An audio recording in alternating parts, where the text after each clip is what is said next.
Examen de Biología PC-UNED, mayo 2017. Vamos a resolver la parte de preguntas tipo test. Primera pregunta, ¿qué polisacárido tiene función de reserva energética en vegetales? A, glucógeno, B, almidón o C, celulosa. El glucógeno vamos a descartarlo porque el glucógeno sería la reserva energética en animales, por lo tanto la opción A no es correcta. La opción C tampoco es correcta porque no tendría la celulosa no tiene una función de reserva energética, sino una función de tipo estructural. Y la respuesta correcta sería la opción B, el almidón. Recordemos que el almidón es un polisacárido de reserva en vegetales y se trata de un polímero de glucosa formado por dos tipos de moléculas. Tenemos un 30% de amilosa, que sería la molécula lineal, que se encuentra enrollada en forma de hélice, y por otro lado tenemos la amilopectina, un 70%, que sería la molécula ramificada. Digamos que el almidón procede de la polimerización de glucosa que sintetizan los organismos vegetales en los procesos fotosintéticos y se almacena en los amiloplastos. Se encuentran semillas, legumbres, cereales, patatas y frutos, y en su digestión intervienen dos enzimas, la amilasa, que rompe enlaces alfa 1,4, y la glucosidasa, que rompe enlaces alfa 1,6, que rompe las ramificaciones. Al final del proceso de digestión se libera glucosa. Pregunta 2. Una cadena de DNA contiene un 30% de timinas. ¿Cuál será el contenido de adeninas de su cadena complementaria? A, un 70%, B, un 20% o C, un 30%. Bueno, aquí tenemos que aplicar la ley de Chargaff.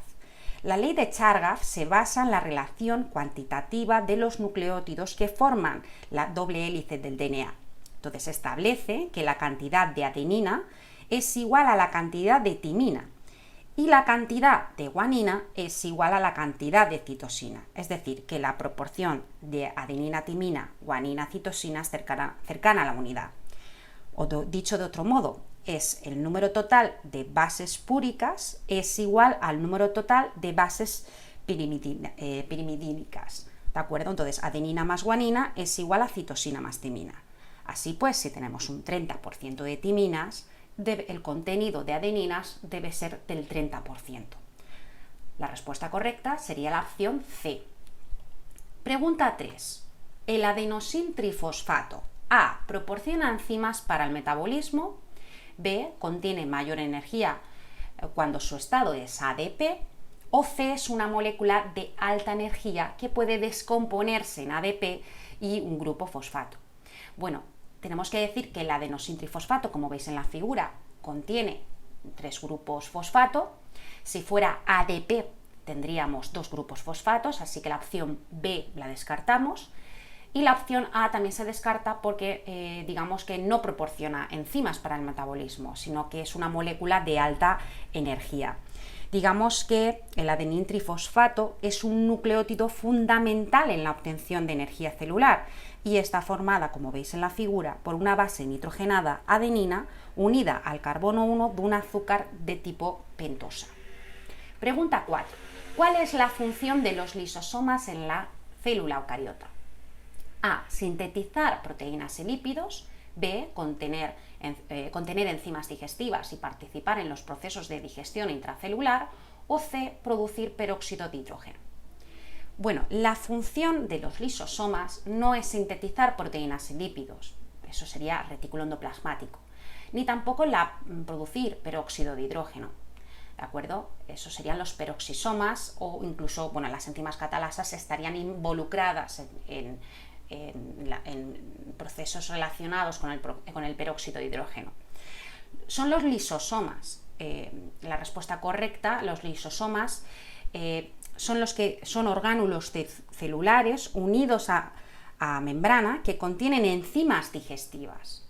Entonces los lisosomas están implicados en procesos de digestión intracelular, y son encargados también de reciclar restos celulares de desecho, también pueden destruir virus y bacterias, Y también puede pasar, si la célula se daña y no puede ser reparada, pues los lisosomas también participan en el proceso de autodestrucción conocido como muerte celular programada o apoptosis.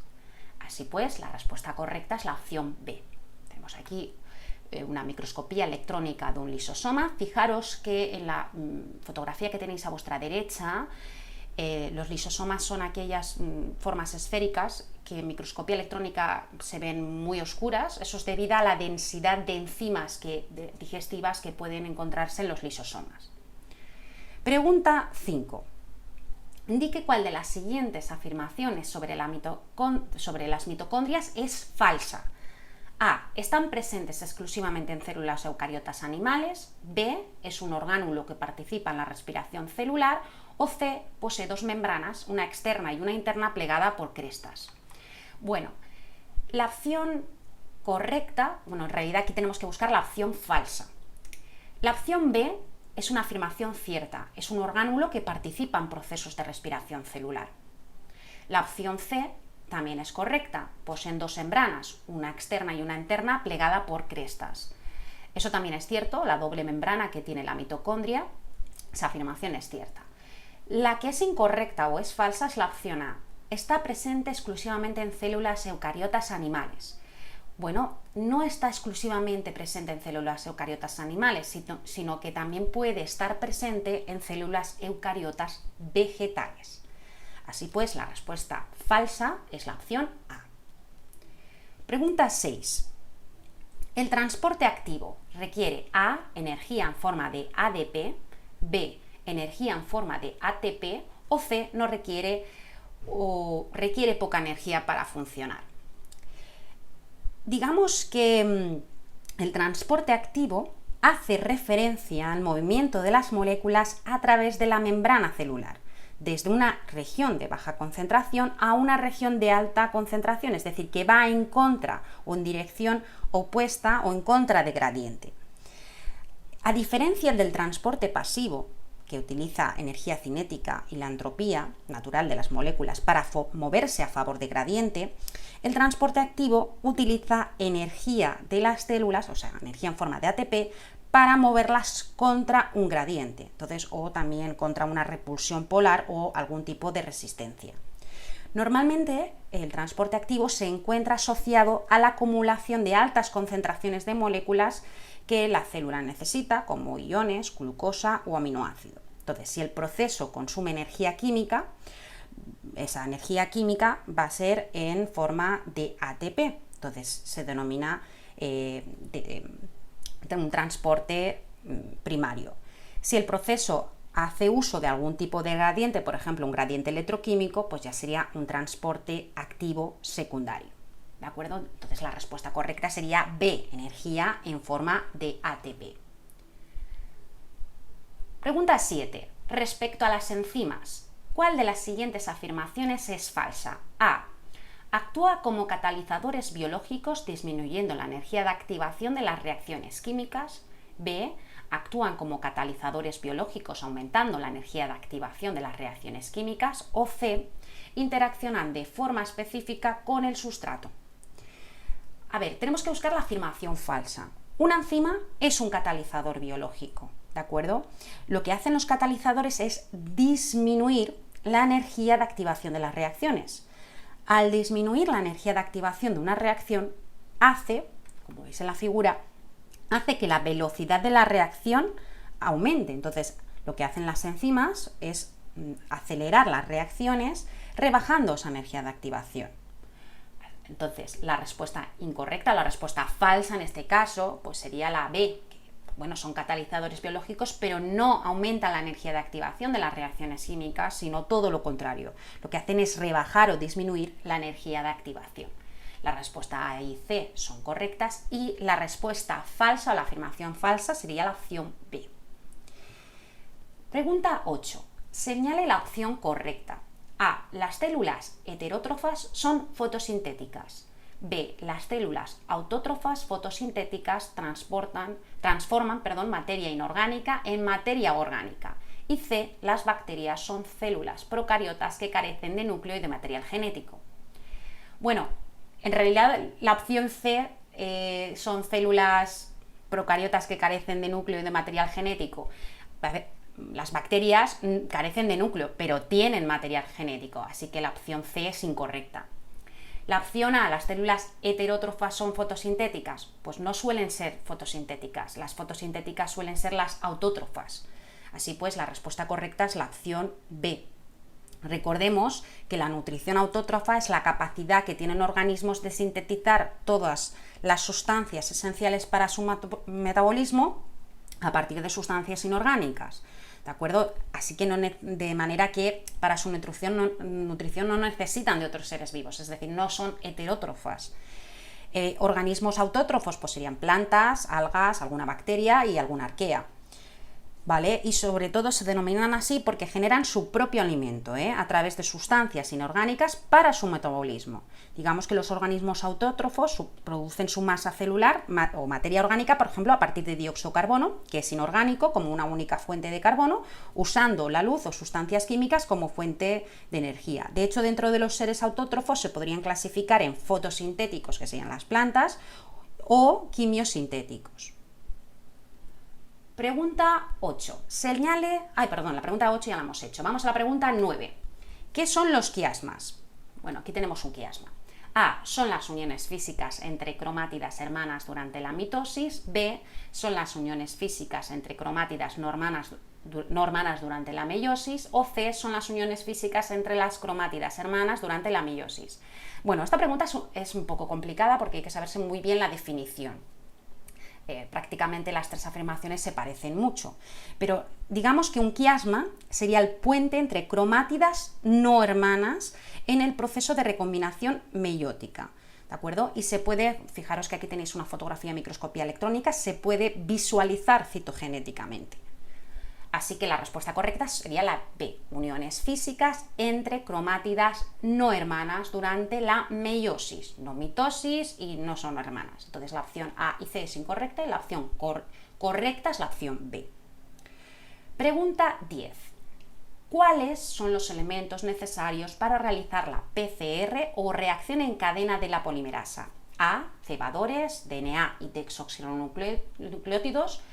B, cebadores, DNA polimerasa, DNA y ribonucleótidos.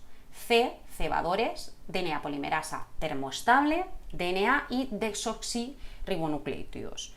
Vamos a ver, la reacción en cadena de la polimerasa es una técnica para hacer muchas copias de una determinada región de DNA in vitro.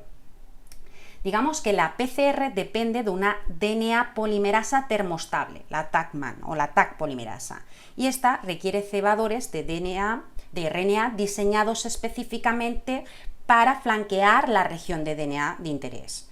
Digamos que en la PCR, es una reacción, se somete repetidamente a un cambio de ciclos de temperatura que permiten la producción de muchas copias de la región donde está flanqueada por cebadores.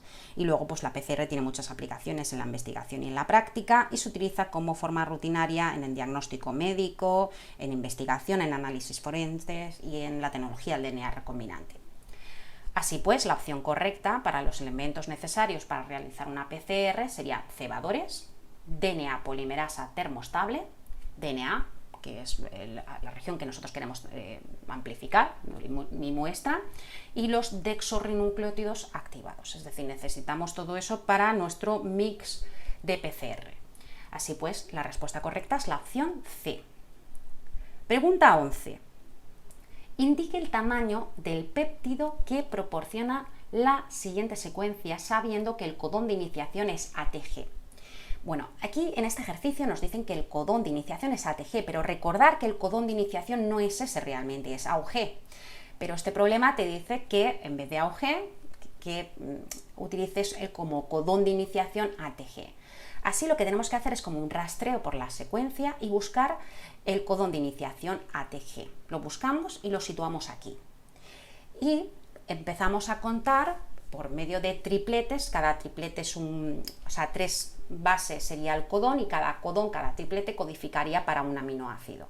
Entonces el tamaño del péptido, que será la secuencia de aminoácidos, péptido sería como la secuencia primaria, sería la secuencia de los aminoácidos o el péptido que recién sintetizado tendría un aminoácido, 2, 3, 4, 5, 6, 7, 8, 9, 10, 11 y 12 aminoácidos. Así que es el tamaño de ese péptido que proporciona la siguiente secuencia, sabiendo que el codón de iniciación es ATG, serían 12 aminoácidos. Así pues, la respuesta correcta sería la opción A.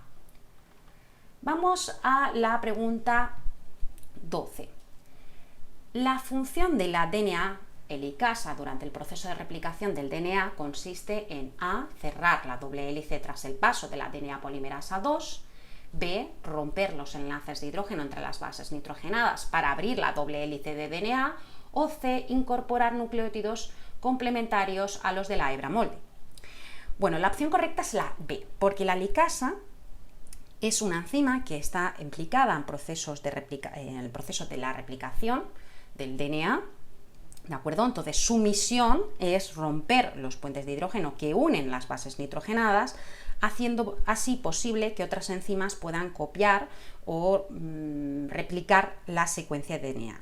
¿De acuerdo? Entonces son proteínas que después van a desplazarse longitudinalmente a lo largo de los enlaces fosfodiéster del ácido nucleico, separando las dos cadenas antiparalelas del ácido nucleico y usando para ello la energía que se desprende de la hidrólisis de ATP o GTP. Así pues, la respuesta correcta es la opción B. Pregunta 13.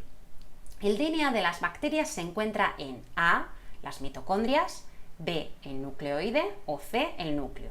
Bueno, las bacterias no contienen mitocondrias porque en realidad la mitocondria tiene un origen endosimbiótico y en realidad es una alfa-protobacteria. Las bacterias tampoco poseen núcleos porque son organismos procarióticos, entonces la opción C también es incorrecta. La opción correcta es la de nucleoide, ¿vale? La opción B.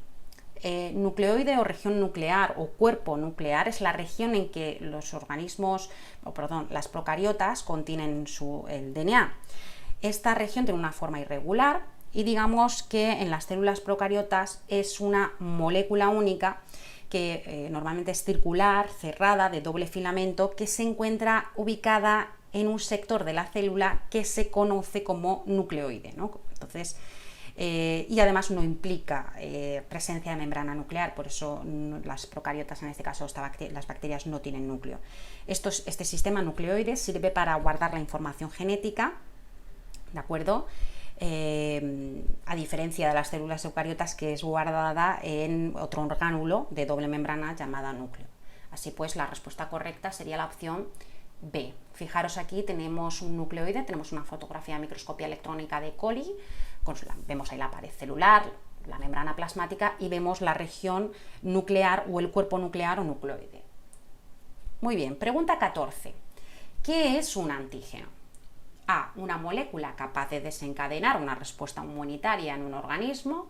B. Un tipo de proteína sintetizada por los linfocitos T. Y C. Una célula defensiva de un organismo. Bueno, la respuesta correcta sería la primera. ¿Por qué? Porque un antígeno es una sustancia que puede desencadenar la formación de anticuerpos y por lo tanto puede causar una respuesta inmunitaria.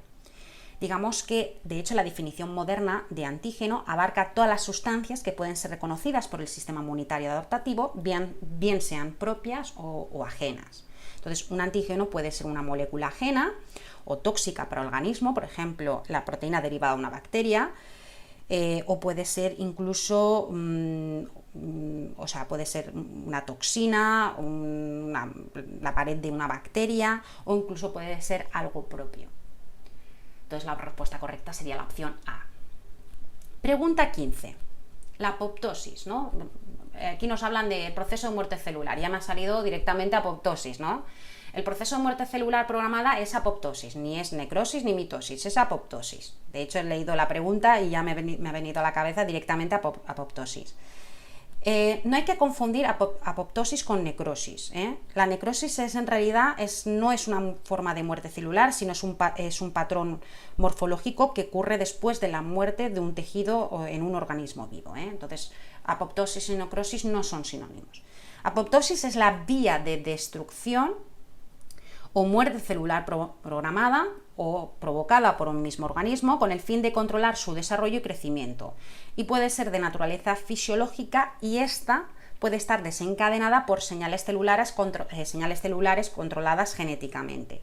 De hecho, la apoptosis tiene una función muy importante en el organismo, pues hace posible la destrucción de células dañadas, evitando la aparición de enfermedades como el cáncer o aparición de células cancerosas, como consecuencia de una replicación indiscriminada de una célula que está dañada, ¿de acuerdo? Entonces, digamos que en el proceso de apoptosis la célula en un momento determinado se condensa la cromatina, se genera una globulación de la membrana, el núcleo se colapsa y después se realiza la formación del cuerpo apoptótico. Así pues, la respuesta correcta es la opción A, ¿de acuerdo? Pues nada, muchas gracias por ver el vídeo y espero que os haya sido muy útil y nos vemos en el siguiente vídeo. Hasta luego.